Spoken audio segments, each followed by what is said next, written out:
Dreams are fed by our own desires. They dwell within us since we are born, and this is what we call them until they become real. But have you ever wondered what happens to dreams that never come true?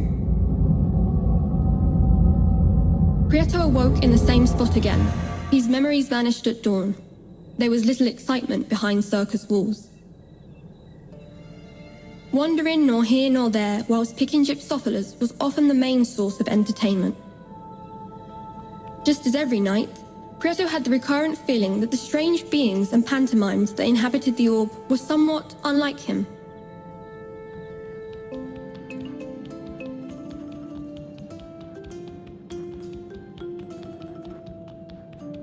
Clowns are said to hide sadness behind their disguise. Strength to put on a smile had abandoned this one clown. Fears of being branded as ridiculous drove him to desperately seek approval. In the end, his possessive little puppet took control of his movements, with the strings that held them together. Prieto was insecure and shy, and had never really found the courage to mingle with the others, but surely just around the corner that was all going to change.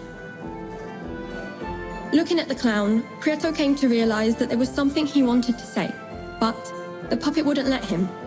What if he just cut the strings?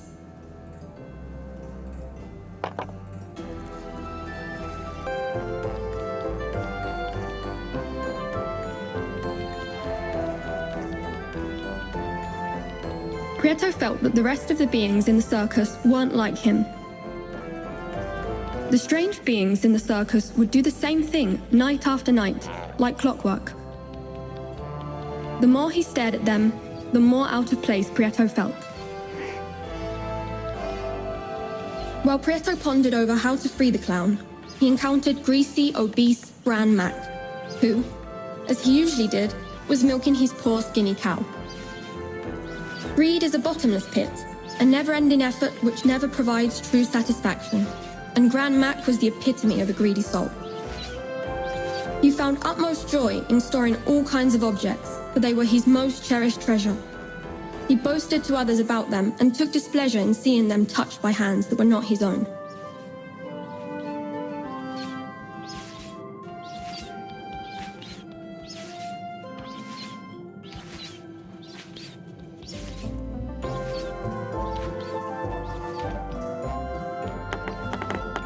You there. Why do I see you lurking around here?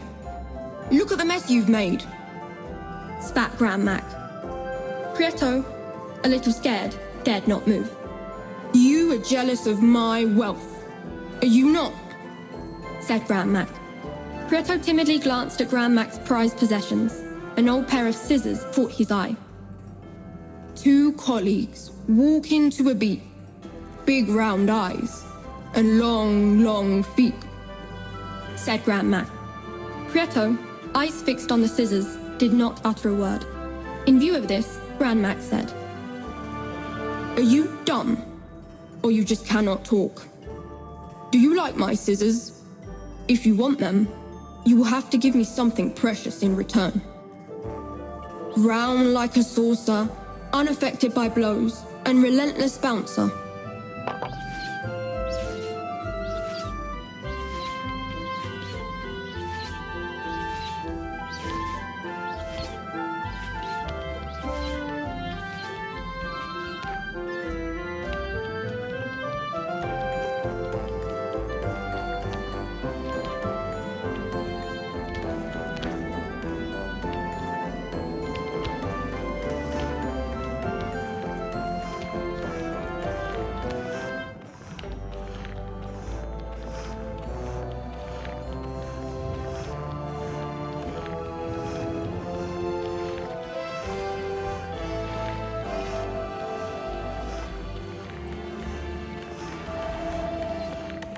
Even if the thought of giving one of his precious possessions away did not come easy to Gran Mac, the sublime spherical perfection of Prieto's finding impressed him.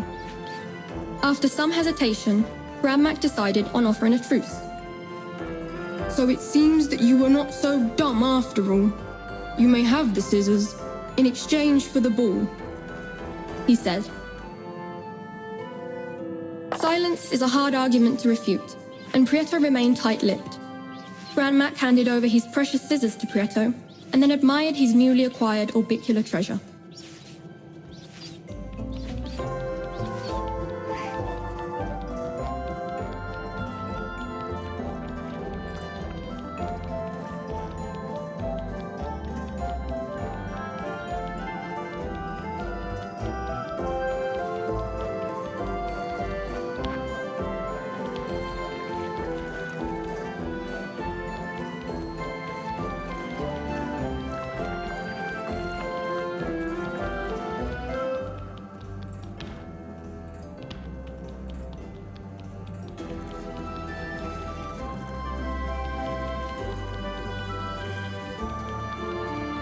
Prieto returned to the clown's house. Again, he had the feeling that the clown wished to share something important, but the puppet wouldn't let him. Armed with his scissors and guided by his kind heart, Prieto decided to cut the strings that held the clown captive.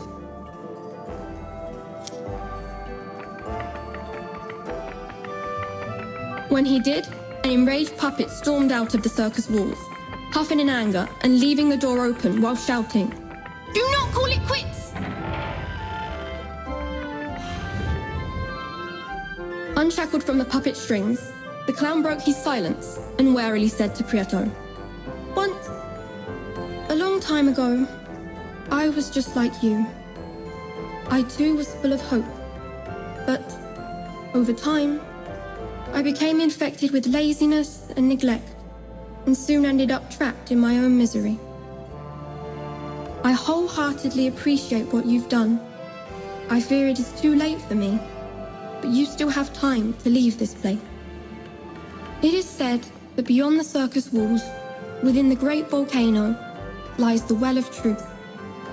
There, dreams come true. Follow me, and I will show you something," offered the clown.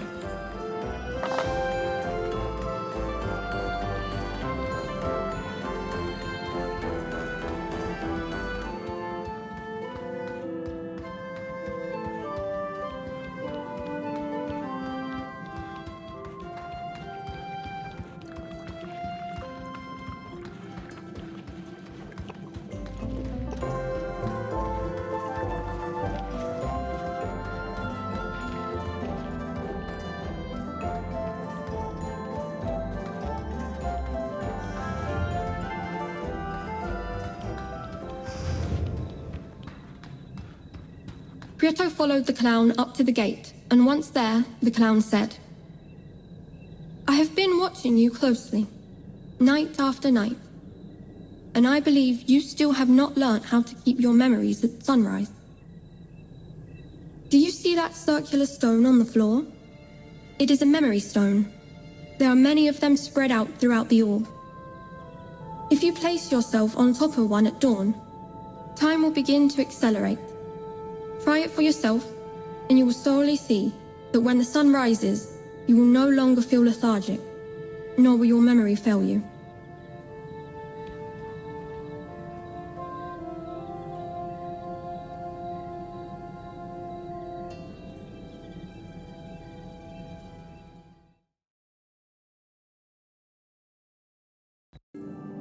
Daytime arrived, and the memory stone took Prieto to the gypsophila field, a place of splendor, filled with light that made Prieto feel so light as a feather and full of hope. Still unaware, Prieto ignored that those beautiful spores floating through the air were going to be much needed on his journey.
While Prieto busied himself with picking spores, night fell. Prieto returned to the orb, but on this occasion, unlike other nights, his memory had not deserted him.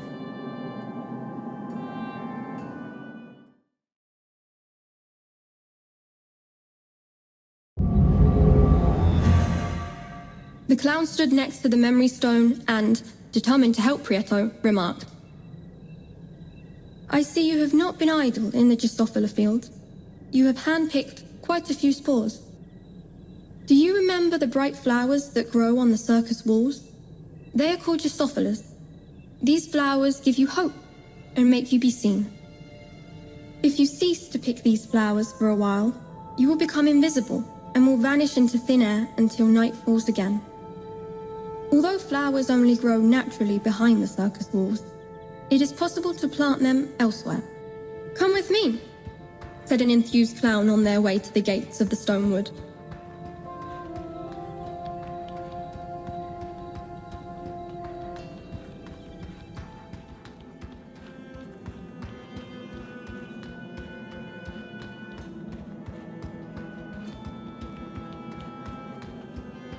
An intrigued Prieto kept track of the clown.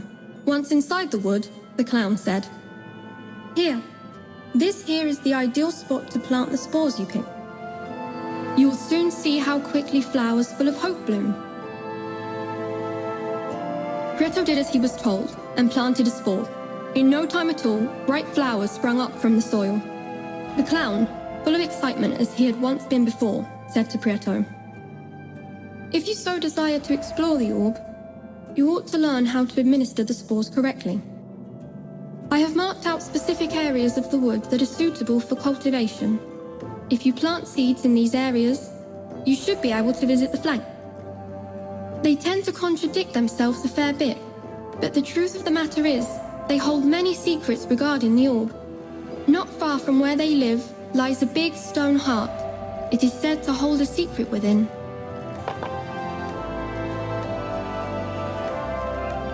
Prieto entered the stonewood guided by the glimmering spots the clown had marked out to plant gypsophilas.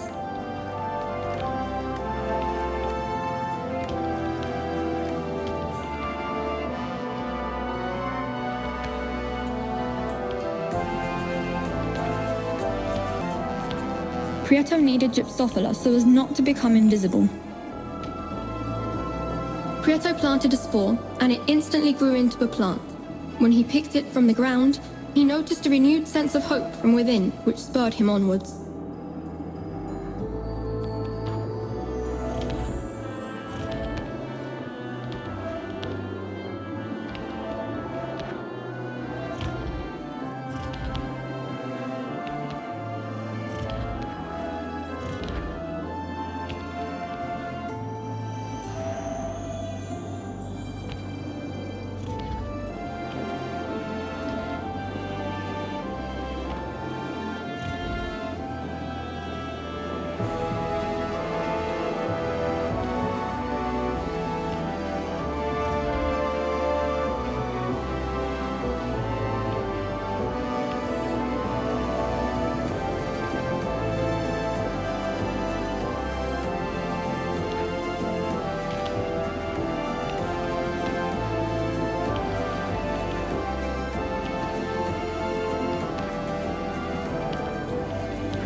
The effect of the gypsophila was fading, and Prieto began to feel somewhat weak.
Arriving to the land of the flanks was no mean feat. However, Prieto stuck to the task and managed to find their house.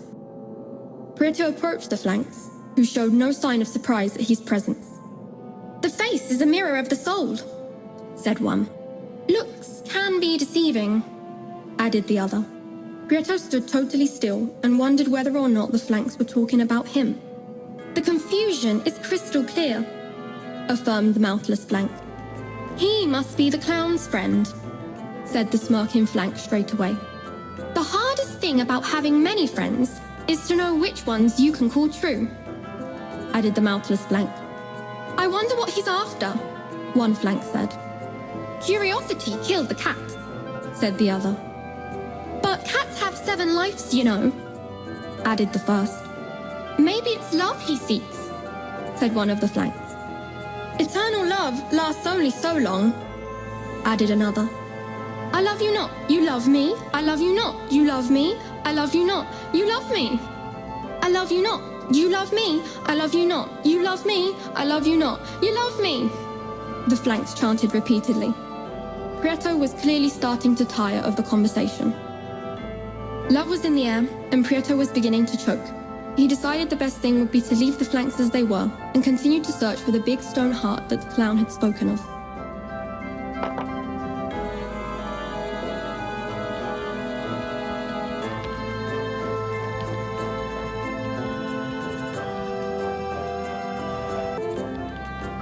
A big flower, some tiles, and a huge stone heart. Prieto thought that if they did hide a secret, the flanks had not been of much service to him. Or perhaps they had. "I love you not, you love me. I love you not, you love me. I love you not, you love me." The flanks clearly knew far more than meets the eye. The heart rose up, and what seemed to be a part of a key came out from within.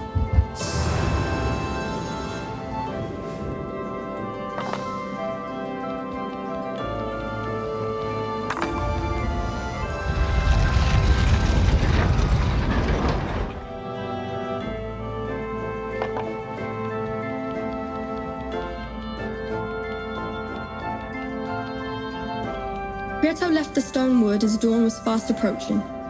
He needed to find a memory stone in order not to forget the recent happenings. Luckily enough, the clown had marked out a route for him using farmland as reference.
Prieto awoke at dusk and saw the clown waiting for him next to the memory stone. "Happy to see Prieto," he said. "I knew you'd come back, but I'd never imagined that you'd be able to reveal the secret of the big heart. I tried it many times, but to no avail. Perhaps the key fragment that the stone heart hid is related to the Well of Truth. You should look for the gatekeeper and show it to him. The gatekeeper knows how to open all of the orb's doors You'll recognize him easily. He's green, always dallies around naked, and is a very panicky and scared person. When you see him, take care not to scare him. I no longer have the strength to leave the circus, so you will have to search for him by yourself. Remember all that you've learned about the picking of the gypsophila. Now you're ready to plant them wherever you please. Dose them up and you'll be able to travel quite far without turning invisible, sentenced the clown while he returned towards the inside of the circus.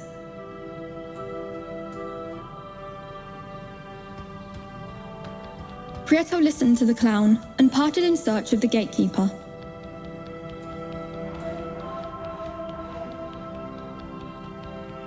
Once he got close to one of the doors that sealed the different areas of the orb, Prieto saw a different being of a greenish color that walked about naked. It was the gatekeeper.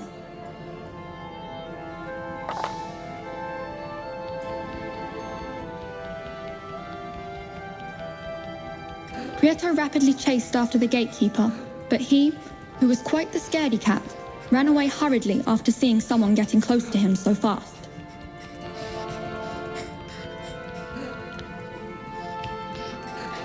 The effect of the gypsophila was fading, and Prieto began to feel somewhat weak.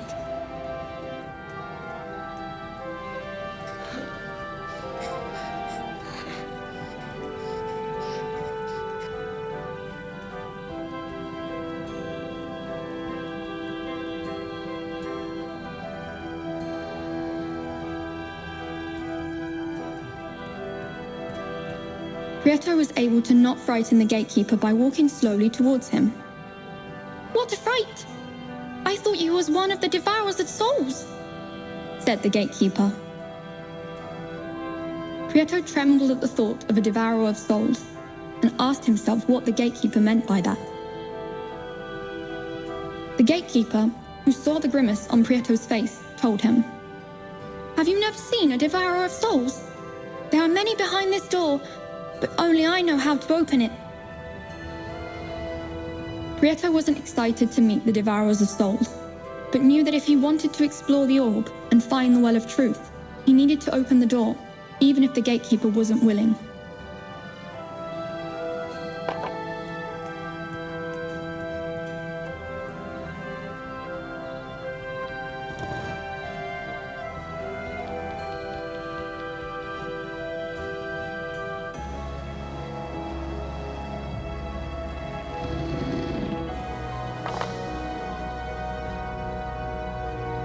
Even though the gatekeeper didn't offer his help to Prieto, he was able to open the door. The gatekeeper, amazed, said, "Are you out of your mind? Do you know what you've just done? Behind that door there are tons of those devourers of souls that protect the fragments of the key to the well of truth." The key to the well of truth? Prieto asked himself. Unintentionally, the gatekeeper confirmed Prieto's objective. The fragment found in the stone heart must be part of the key to the well of truth. Prieto mustered up his courage and decided to walk through the door. The gatekeeper warned him. "I don't know what makes you want to enter the putrid zone, but I would suggest you only be brave when there are no monsters before you. The devourers of souls don't have good eyesight, but if they do happen to see you, they will attack without hesitation," the gatekeeper advised. "Behind the door, there's a memory stone, although I doubt whether you will be able to get there. Once there, we may speak in further detail. Can you feel the gaze? They're watching us. I have to go," the gatekeeper concluded hastily while he ran away scared.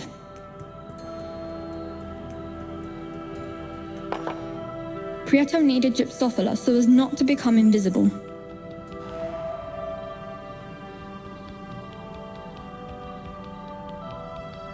Just as the gatekeeper had foreseen, Prieto bumped into a horrific devourer of souls. He felt frightened to the core.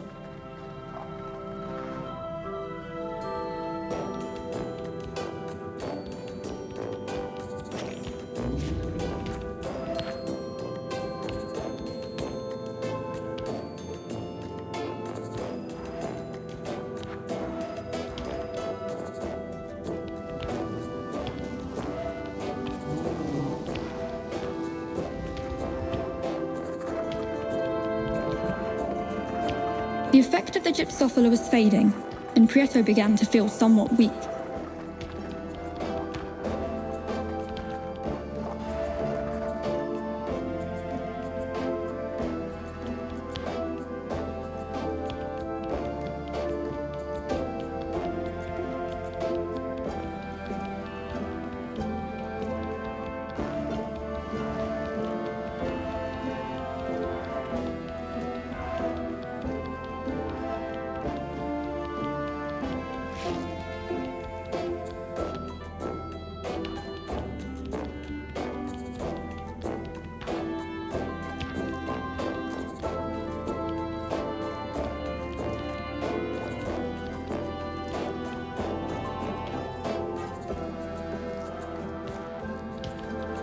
Prieto became invisible.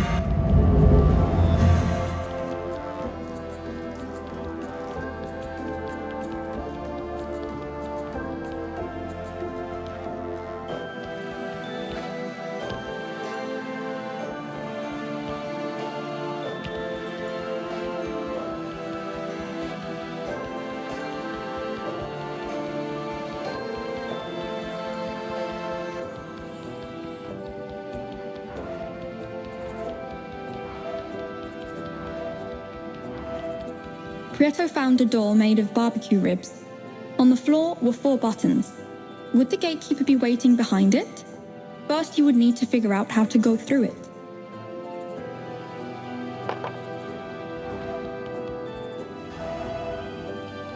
As he stepped on one of the buttons, Prieto remembered the gatekeeper's words.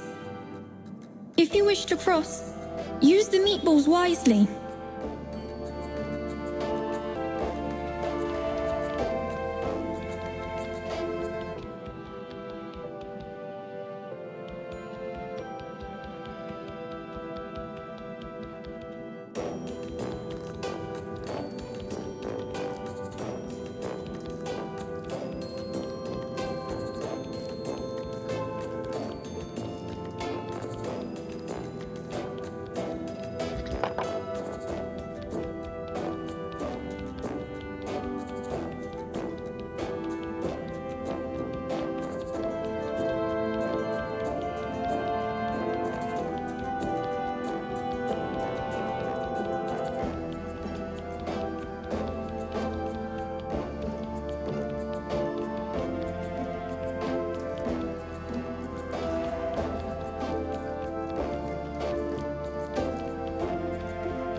Prieto gathered 100 gypsophila petals that magically turned into a spore.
Prieto successfully opened the door of Juicy Ribs. Most certainly, the key was in using the meatballs wisely.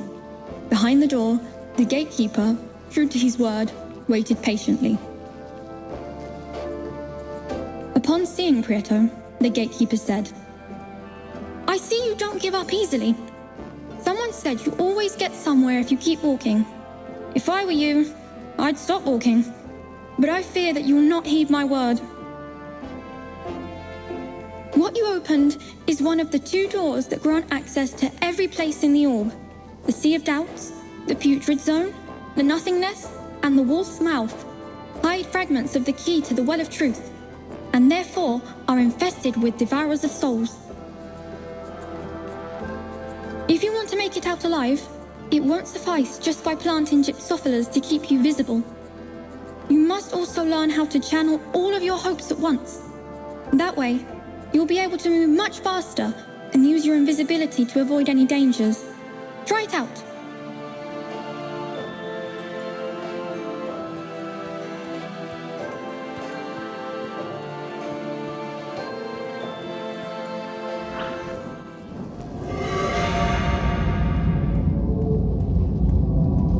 "You learn quickly," said the surprised gatekeeper. "I'm sure that this new ability will come in handy. But when you do use it, remember to have gypsophilas near you, so that you may turn visible again."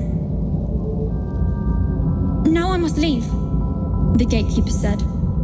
"I think they're nearby. Can't you sense them?" The gatekeeper left while Prieto wondered where to scout for the key fragments first. He was excited to put his newly learned ability into practice.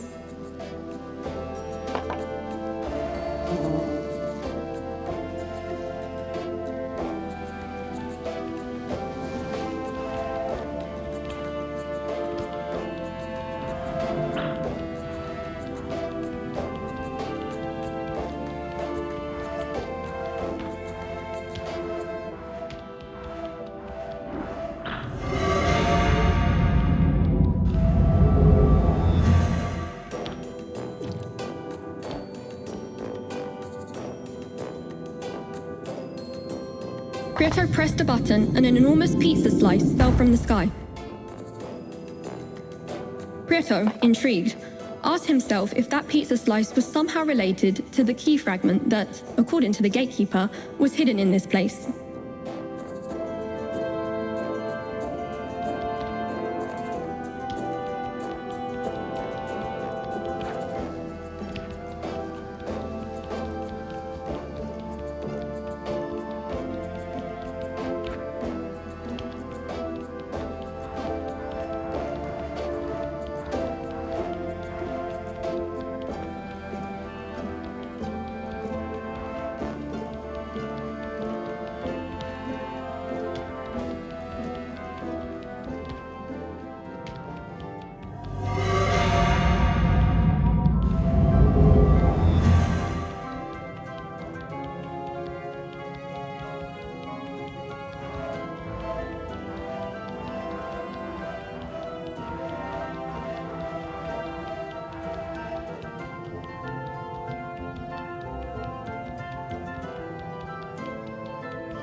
During his adventure exploring the orb, Prieto reached a small cardboard town surrounded by enormous teeth. In front of him, there was also a strange being with crazed look yelling, "The little train, choo-choo! The little train, choo-choo!" all the time. Prieto stood in bewilderment as he stared. The strange being said, "The townsfolk left many moons ago, and now the train has stopped. Its beautiful tune calmed my soul ever so. I need its tune. Will you help me in finding the townsfolk? If you bring them back, I will give you a shimmering crystal in return. Shiny!" A shimmering crystal? It could be a key fragment for the Well of Truth, thought Prieto. From time to time, they visit the big volcano, but they have never taken this long to come back. They must have gotten lost.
Prieto gathered 100 gypsophila petals that magically turned into a spore.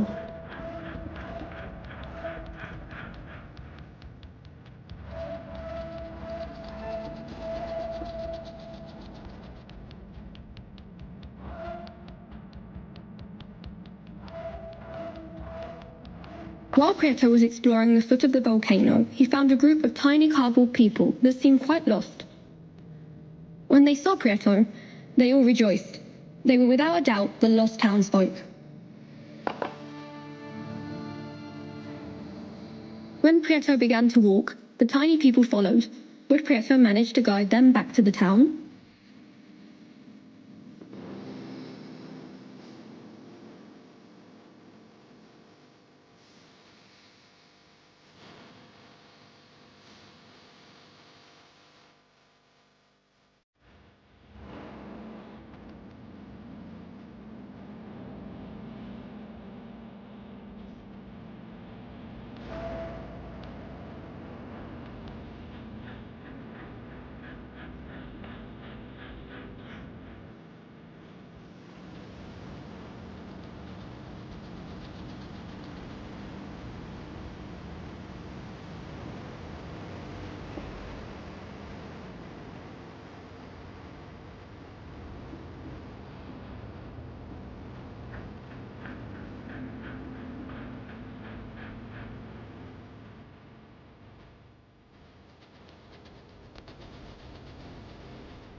Prieto was able to guide the tiny beings to the cardboard town.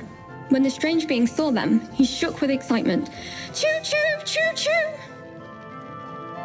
Whilst the tiny cardboard people returned to their homes and started the train, the crazed being said to Prieto, "You brought back the choo-choo, and with it my inner peace.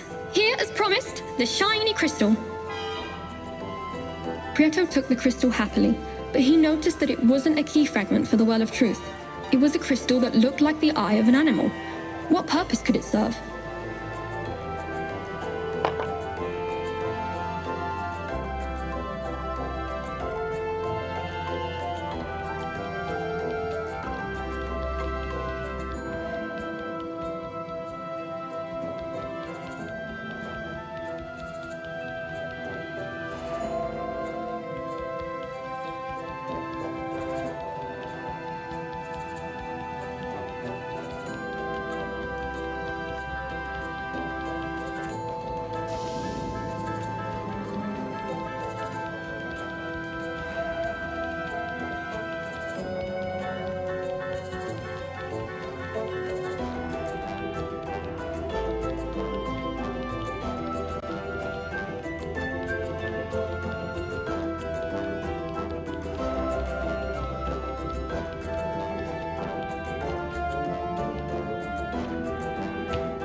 Each time Prieto stepped on a button, an enormous pizza slice fell from the sky. Prieto asked himself if anything would happen were he to complete the pizza.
Prieto planted the last spore he had that night. If he wanted to get more, he should find a memory stone.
Dawn was soon approaching, and Prieto needed to find a memory stone urgently.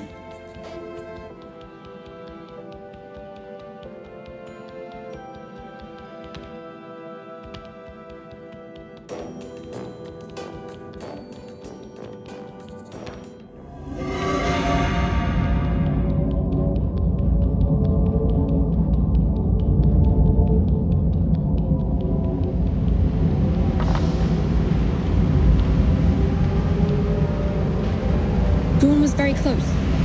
Prieto stepped on a memory stone and immediately was transferred to the gypsophila field.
Prieto gathered 100 gypsophila petals that magically turned into a spore.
After spending a good amount of time exploring the putrid zone, Prieto found and stepped on the last button. Then, the pizza was completed, and from it erupted a key fragment for the Well of Truth.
Prieto collected the key fragment, a fragment that brought him closer towards the Well of Truth.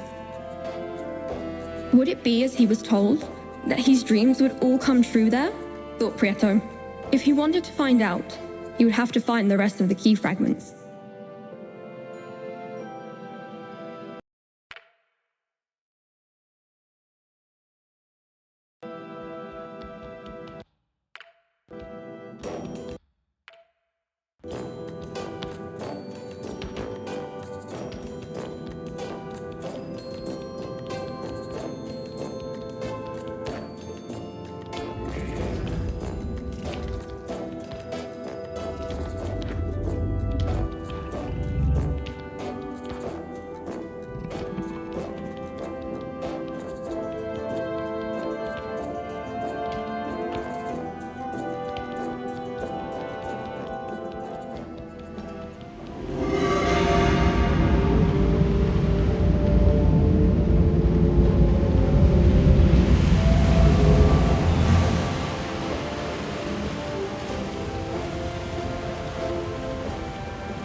After searching the surrounding areas, Prieto found a way that led to the Sea of Doubts. From there, through the mist, he could make out a strange edifice in the shape of a lighthouse. An intrigued Prieto wondered whether the key fragment that the keeper told him about was hiding there. However, it wasn't going to be easy to get there.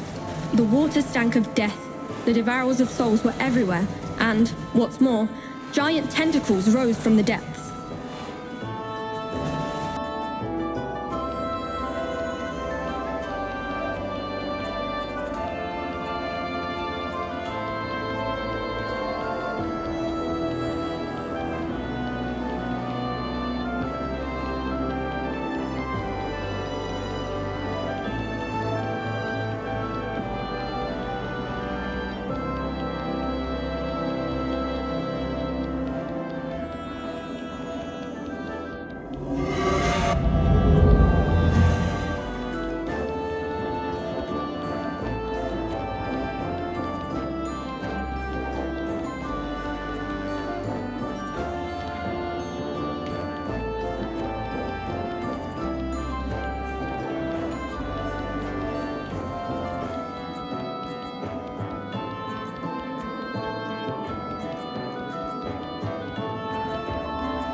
Prieto gathered 100 gypsophila petals that magically turned into a spore.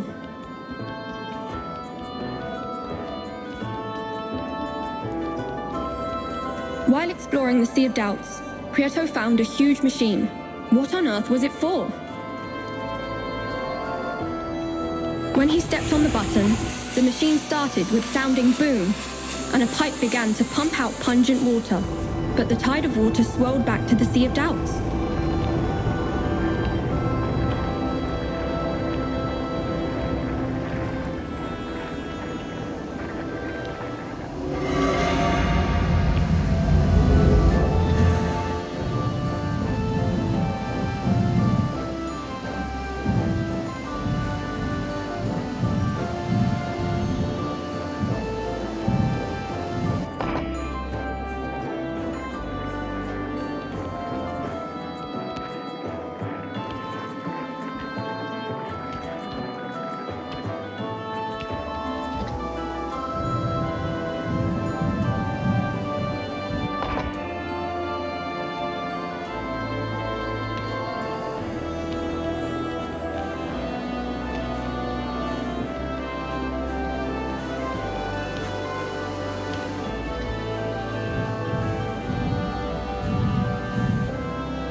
Prieto planted the last spore he had that night. If he wanted to get more, he should find a memory stone.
Dawn was very close.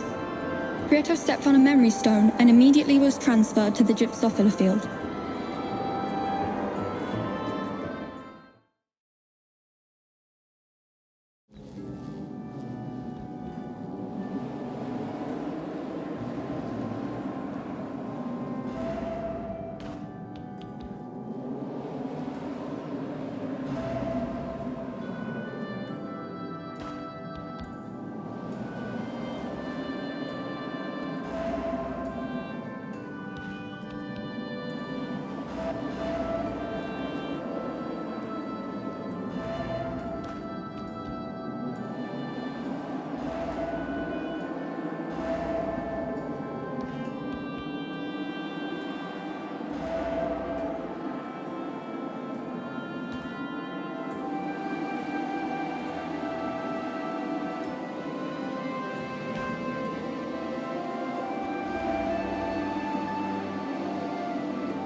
Prieto struggled to arrive at the little lighthouse island.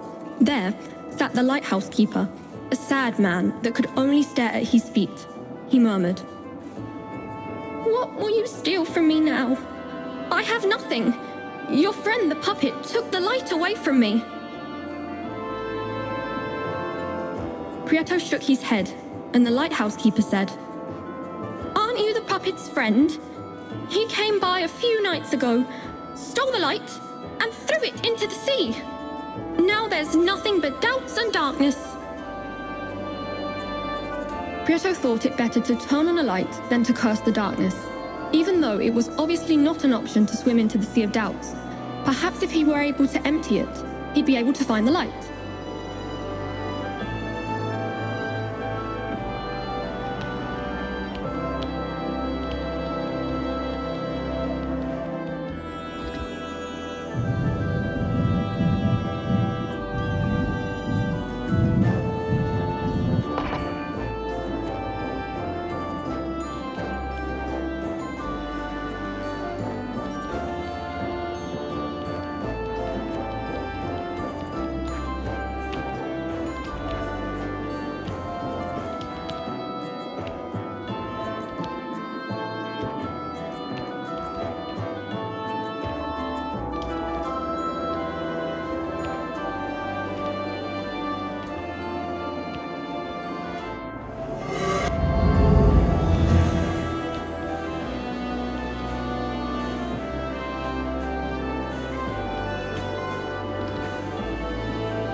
Prieto managed to connect all of the pipes and the Sea of Doubts was emptied in a few instants.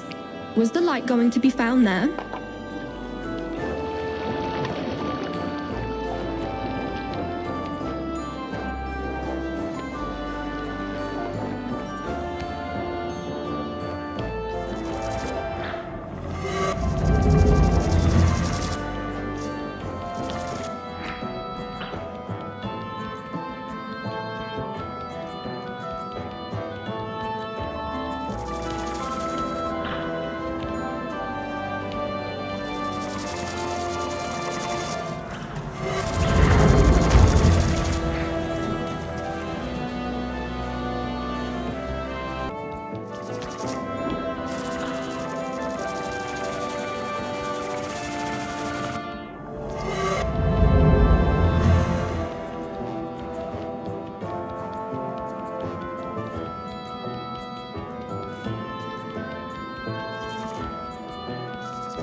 bulb.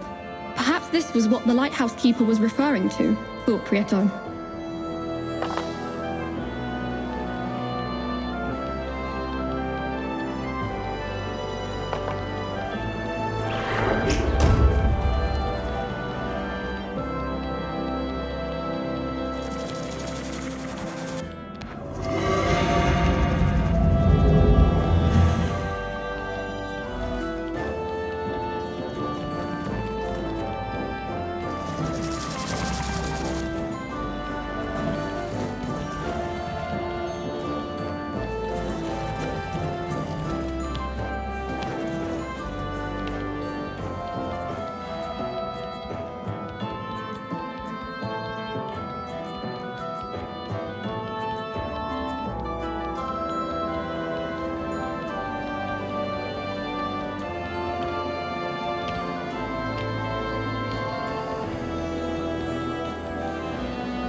Asked the lighthouse keeper.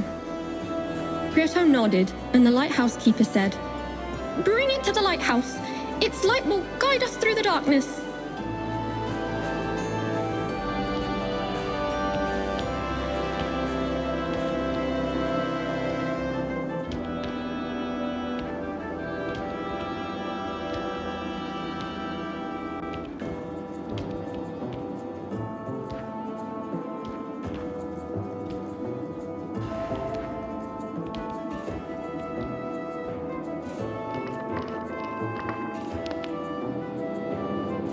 Even though Prieto wasn't too sure about the rusty light bulb, as soon as he put it in place, he was blinded by a powerful light. Still squinting, Prieto looked down and saw a fragment of the key to the Well of Truth on the floor.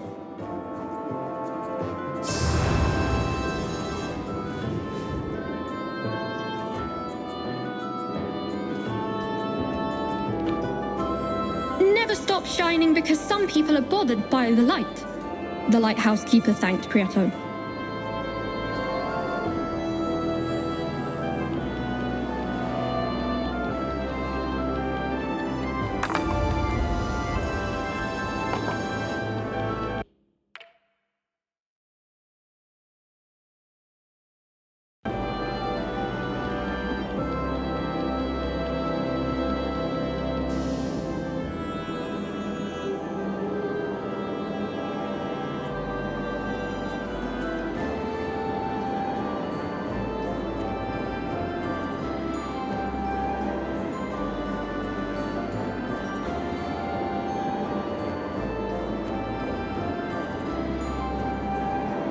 Dawn was very close. Prieto stepped on a memory stone and immediately was transferred to the gypsophila field.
Prieto gathered 100 gypsophila petals that magically turned into a spore.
Whilst Prieto explored the giant labyrinth, he met with a strange being. At a first glance, he thought it to be a minotaur, but as he got closer, he noticed a strange sensation of warmth. Whatever it wasn't the same as the other things he had found in the orb. When it saw Prieto, it said, "Who are you? Are you also trapped? I need air, I need air!" Prieto, who still felt suffocated by the sensation of warmth, said nothing, but the strange being kept on talking. "I can't go on, nor can I go back. My trust, I've lost my trust." Prieto, very intrigued, remained next to the strange being. "Do you know Grand Mac? My trust in him was a delicate and fragile thread, but as time went on, it kept on growing, and I ended up having a very big war ball. A war ball that allowed me to reach any place. Grand Max snatched my war ball away from me in exchange for some coins. Coins that have no use at all. And now I'm here, lost. I can't move at all. Prieto saw himself reflected in the strange being. He had also felt like that many times in the past, and even though he wasn't looking forward to seeing Grand Mac again, he thought it could be worth it.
Prieto managed to avoid the Minotaur and to exit the labyrinth. The gatekeeper was a few steps away, guarding the orb's doors as usual, although this time the doors looked quite peculiar.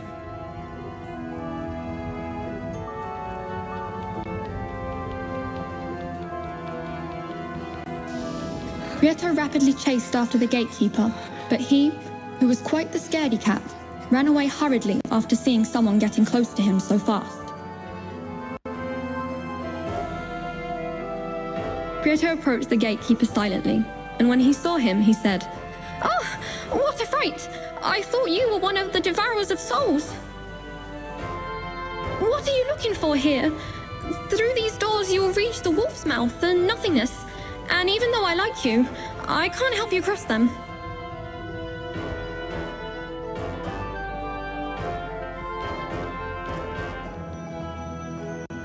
When Prieto walked through one of the doors, he felt disorientated. Something very weird was happening. The magical doors were real.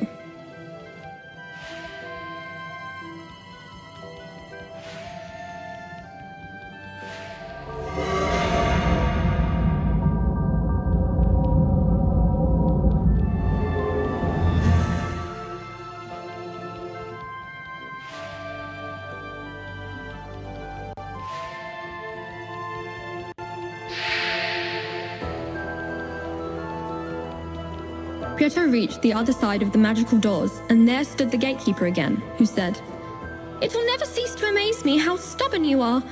Oh well, seeing as you're here, I'll give you some advice. The power of hope can take you further than you believe, but sometimes you can only see some things when you have lost all hope."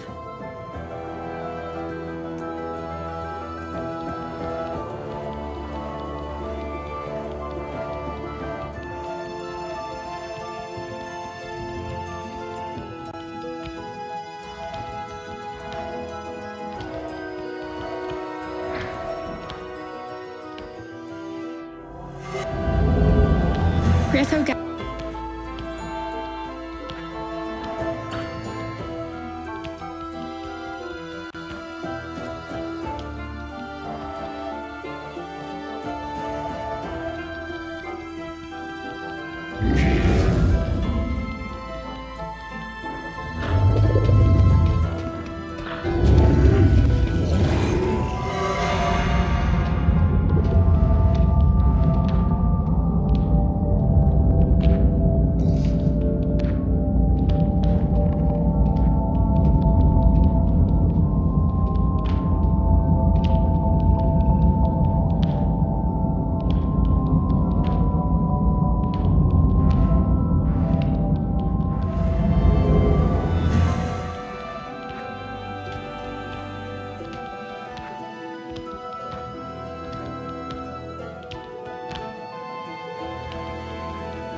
Prieto walked down the stairs and entered a strange place that made him feel eerie.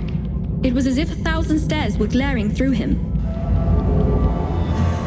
The gatekeeper was there, guarding the entrance to the wolf's mouth. When he saw Prieto, he said, I can't believe it! You found the wolf's eye! If you put it in the socket, the mouth will open.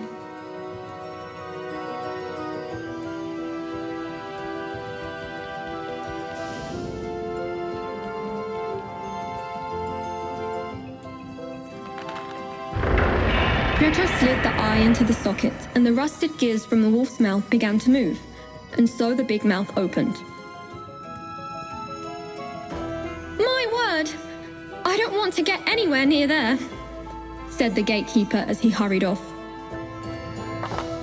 Dawn was soon approaching, and Prieto needed to find a memory stone urgently.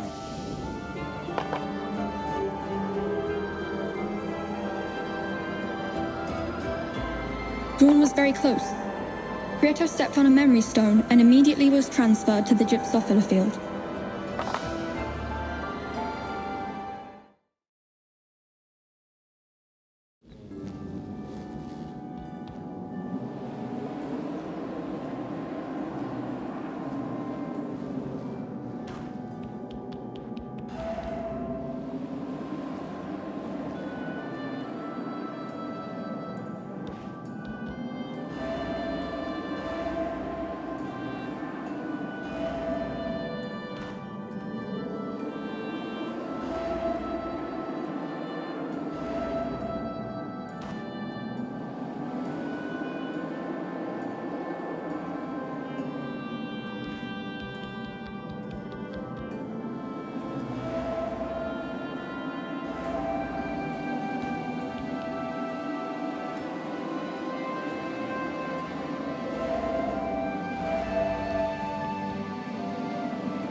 Prieto ignored the gatekeeper's words and decided to walk into the beast's mouth.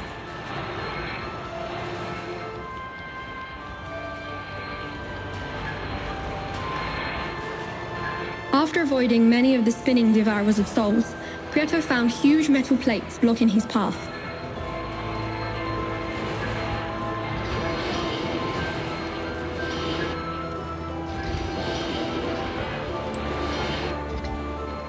Prieto used the buttons on the floor to match the holes on the plates and kept walking through the long corridor that seemed to have no end.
Prieto reached a big gate that blocked his path.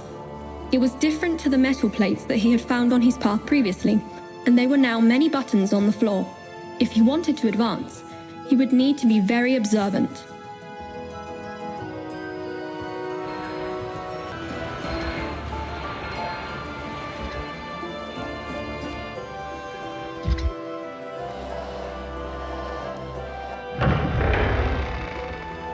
Prieto was able to decipher the gate's code, and after it being opened, a new key fragment was revealed.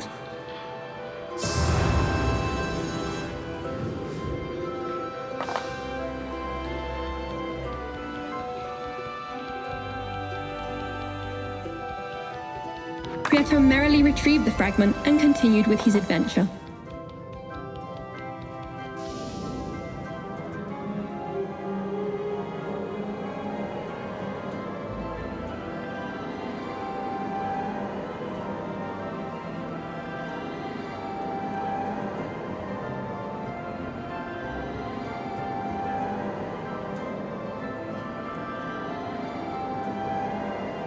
Dawn was very close.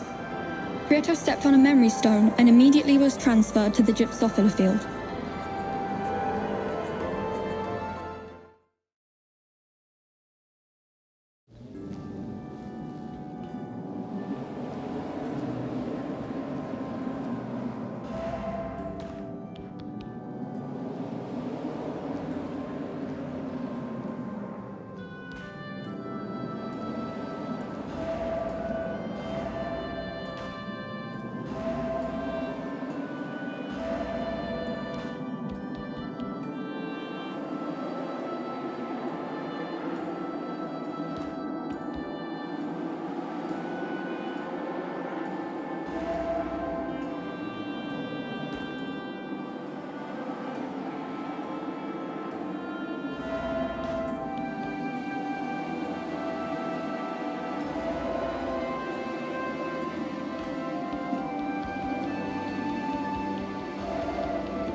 Prieto felt that the rest of the beings in the circus weren't like him. Prieto returned to Grand Mac's house, who was still milking his cow without a stop. When he got closer, he saw a big ball of wool. Without a doubt, that was the thread of trust that Grand Mac had snatched away from that strange being Prieto had met in the labyrinth. Grand Mac, who always sought the opportunity to make a good bargain, noticed Prieto looking at the wool ball. "Do you like it?" he said, staring at Prieto. As you already know, Grand Mac was greedy, very greedy. But that was not his only fault. He was also a big glutton and decided to propose a trade with Prieto. "See this ball? If you want to have a thrill, fill my bottle, you will." It didn't seem like a bad trade to Prieto, but he wondered what Grand Mac wanted to drink. "Worms!" shook Grand Mac with excitement. "There's nothing more savory and delicious than the juice of a freshly squished worm." Prieto remembered he had seen many worms in the putrid zone, and even though he wasn't keen on squishing them, taking back the wool ball was a good cause he was willing to fight for.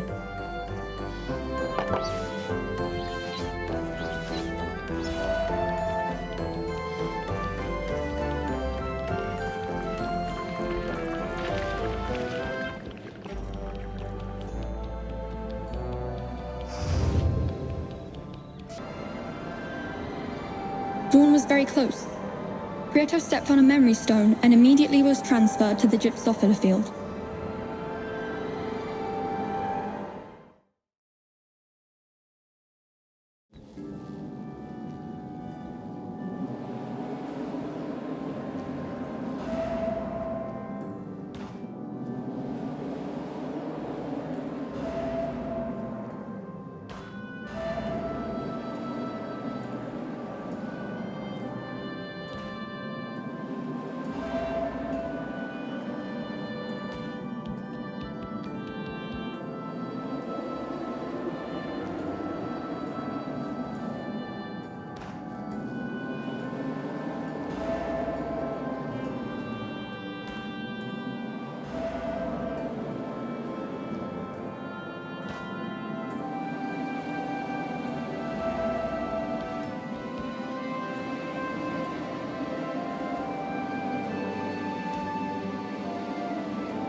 Once he got close to one of the doors that sealed the different areas of the orb, Prieto saw a different being of a greenish color that walked about naked.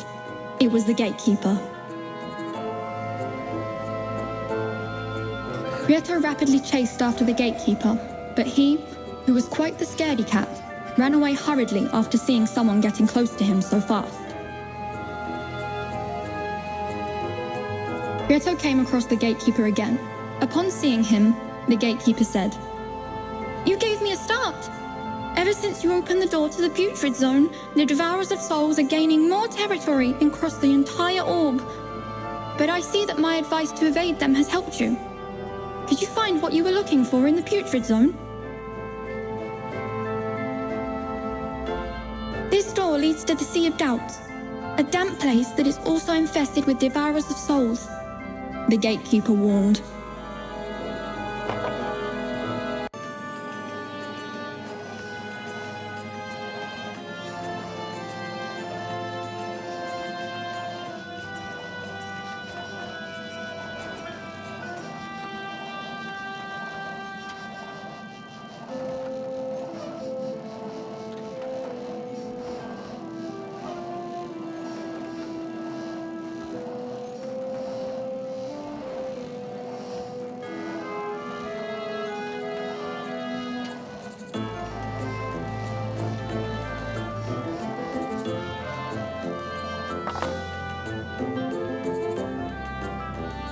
Prieto managed to open the door to the Sea of Doubts by turning a crank. The gatekeeper, resigned, complained. So many years guarding the doors for naught. I suppose this door was far too simple. If you wish to open the bamboo door, you will need to seize the best moment.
Prieto found the bamboo door and a button on the floor. Would the gatekeeper be waiting behind it? First, he would need to figure out how to go through it.